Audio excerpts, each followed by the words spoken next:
साथियों नमस्कार, एक बार फिर से आपका स्वागत है हमारी यूट्यूब चैनल रूल्स की पाठशाला में। आज का टॉपिक है अनऑथराइज्ड एब्सेंस। सबसे पहले जानते हैं अनऑथराइज्ड एब्सेंस का मीनिंग क्या है। अनऑथराइज्ड एब्सेंस वह है जो बिना छुट्टी के मंजूरी के कार्यस्थल से जानबूझकर अनुपस्थित रहना, उसे अनऑथराइज्ड एब्सेंस कहते हैं। जानबूझकर अनुपस्थित रहने वाले जो कर्मचारी हैं, उनके वेतनवर्दी छुट्टी पेंशन हेतु जो अकार्य दिवस हैं, उनको अनऑथराइज्ड एब्सेंस माना जाएगा। ऐसा बिना किसी छुट्टी अनुपस्थिति को अकेला छुट्टी है, न कि किसी प्राधिकारी छुट्टी की निरंतरता में है। सेवा में व्यवधान माना जाएगा, जिसका परिणाम पूर्व में की गई सेवा का पेंशन के उद्देश्य से असंवरणीय होगा। जैसे कि सेवा में व्यवधान है, अगर जैसे कि सर्विस में ब्रेक है, तो उसके पेंशन में उसका इफेक्ट पड़ेगा। पेंशन के लिए ऐसे व्यवधान हेतु क्षमा प्रार्थी को स्वप्रेषित मानी जाएगी तथा अत्यंत विकट परिस्थिति को छोड़ करके प्राकृतिक रूप से इसे अस्वीकार नहीं किया जाना चाहिए। पेंशन के उद्देश्य से अनधिकृत अनुपस्थिति पर सीसीएस पेंशन नियमों के अंतर्गत विचार किया जाना चाहिए, सिवाय उन मामलों के जहां अनुशासनात्मक प्राधिकारी इस बात से संतुष्ट है कि अनधिकृत छुट्टी हेतु प्रस्तुत किए गए कारण तर्कसंगत हैं। वहां छुट्टी का आवेदित प्रकार और उसकी देयता तथा स्वीकार्यता के अनुसार सीसीएस लीव नियमों के अधीन है, तो उसे छुट्टी प्रदान किया जा सकता है। अगर किसी अधिकारी और कर्मचारी के पास में किसी प्रकार की ऑथराइज्ड लीव उसके लीव अकाउंट में नहीं है, उस स्थिति के अंदर उस कर्मचारी को एचपीएल हाफ पे लीव आधे वेतन अवकाश खाते से काट लिए जाते हैं। छुट्टी के बाद अनाधिकृत अनुपस्थिति को उसके आधे वेतन अवकाश खाते से काट लिया जाएगा। अतिरिक्त जो अवकाश हैं, यदि कोई हो तो उसे साधारण अवकाश माना जाएगा।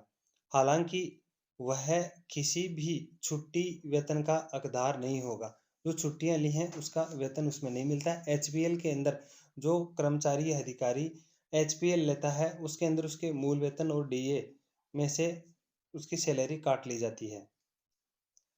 ड्यूटी से अनधिकृत रूप से अनुपस्थित रहने या छुट्टी जारी रखने के सभी मामलों में सरकारी कर्मचारी को कदाचार मानते हुए अनुशासनात्मक कार्रवाई का सामना करना पड़ सकता है।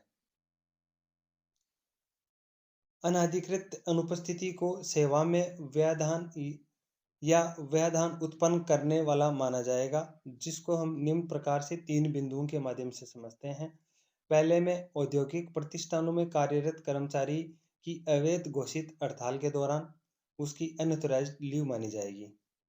अन्य कर्मचारियों की हड़ताल के दौरान संयुक्त रूप से लिए गए अवकाश को भी अनऑथराइज्ड लीव मानी जाएगी। किसी व्यक्तिगत कर्मचारी द्वारा अनधिकृत रूप से अनुपस्थित रहना या पद से त्याग देना, उसको अनऑथराइज्ड लीव माना जाएगा। स्ट्राइक का सीधे शब्दों में अर्थ है कि अगर कर्मचारी या अधिकारियों द्वारा सामूहिक रूप से गलत तरीके से कैजुअल लीव लिया गया है, तो उसको सीधे शब्दों में स्ट्राइक कहा जाता है, चाहे वह किसी भी प्रकार से हो। फिर नेक्स्ट टॉपिक पे बात करते हैं। सेवा में व्यवधान संबंधित आदेश एफआर 17A के तहत नोटिस जारी करने और अभावेदन यदि कोई हो तो उसे सुनने के बाद ही लागू किया जाएगा। अगर कोई सेवा में व्यवधान के आदेश को जारी करने और यदि कोई अभावेदन है, तो उस स्थिति में सुनवाई करने के उपरांत ही उसे लागू किया जाता है। अनऑथराइज्ड लीव से कर्मचारी के लिए अपात्रताएं क्या हैं, अयोग्यताएं क्या हैं। एलटीसी के लिए अयोग्य माने जाएगा। विभागीय परीक्षाओं में उपस्थित होने के लिए अयोग्य माने जाएगा। साथ ही डीपीसी के माध्यम से जो पदोन्नति होती है उसको प्रभावित नहीं करेगा। और अन्य प्रकार के जैसे कि विशेष अलाउंसेज या विशेष भत्ते जो मिलते हैं, उसको भी यह प्रभावित नहीं करेगा। नेक्स्ट टॉपिक पे बात करते हैं। नियुक्ति प्राधिकारी निर्धारित दिशा निर्देशों के आलोक में सेवा के व्यवधान की माफी के लिए अभावेदन पर कार्यवाही करेगा। यह तथ्य कि सेवा में व्यवधान को एफआर 17A की असमर्थताओं के अनुसार माफ नहीं किया गया है तथा पेंशन हेतु क्षमा करने के लिए प्रश्न पर निर्णय लेने के लिए यह न तो प्रतिकूल रूप से प्रभावित कर सकता है और न ही इसे करना चाहिए।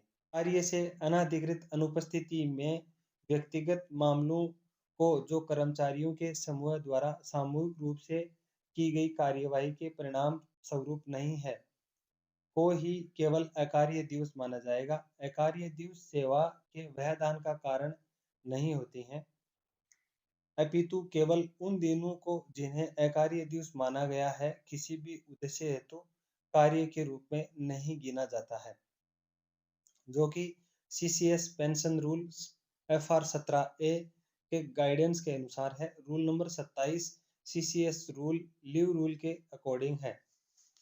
इसी के साथ में अलविदा। आशा और उम्मीद करता हूँ कि मेरे द्वारा दी गई जानकारी आपके जीवन में उपयोगी होगी।